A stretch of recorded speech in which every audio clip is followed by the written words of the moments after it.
Everybody, welcome to Eshwar talks.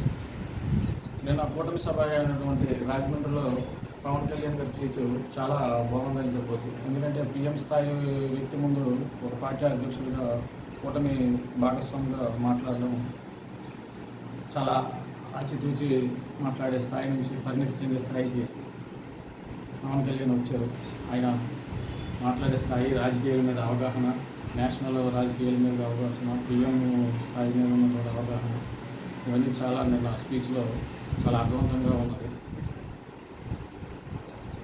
Nomination టైంలో, election మూమెంట్లో పవన్ కళ్యాణ్ పిఠాపురంలో పోటీ చేస్తుంటున్నప్పుడు పిఠాపురం ప్రజలకి వచ్చిన అవకాశం అని మనం చెప్పుకున్నాము ఇంతకుముందు వీడియోలో.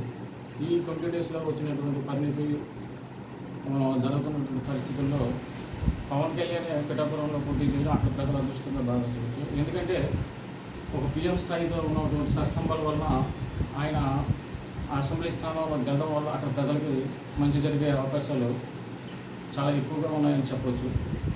పార్టీ కూటమిలో ఉండడం ఒకటి, పీఎం స్థాయిలో ఉన్నటువంటి సత్సంబాలు కూడా మొదటి నుంచి ఆయన పాజిటివ్గా వెళ్ళడం, ఆ వ్యక్తి కూడా ఆయన రెస్పెక్ట్ చేయడం వల్ల కూడా ఆయన అసెంబ్లీ స్థానం గెలడం వల్ల అక్కడ ప్రజలకి చాలా మంచి జరిగే అవకాశం అయితే సుస్పష్టంగా కనిపిస్తుంది.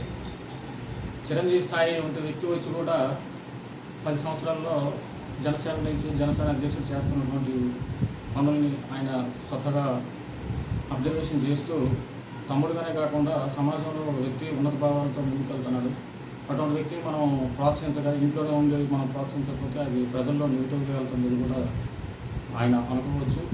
అటువంటి వ్యక్తిని కూడా ఈయన స్వయం కృషితో మన్నలను పొంది ఆయనతో కూడా ఈరోజు శభాష్ అనిపించుకునే స్థాయికి ఎదగడంలో ఎటువంటి సందేశము లేదు.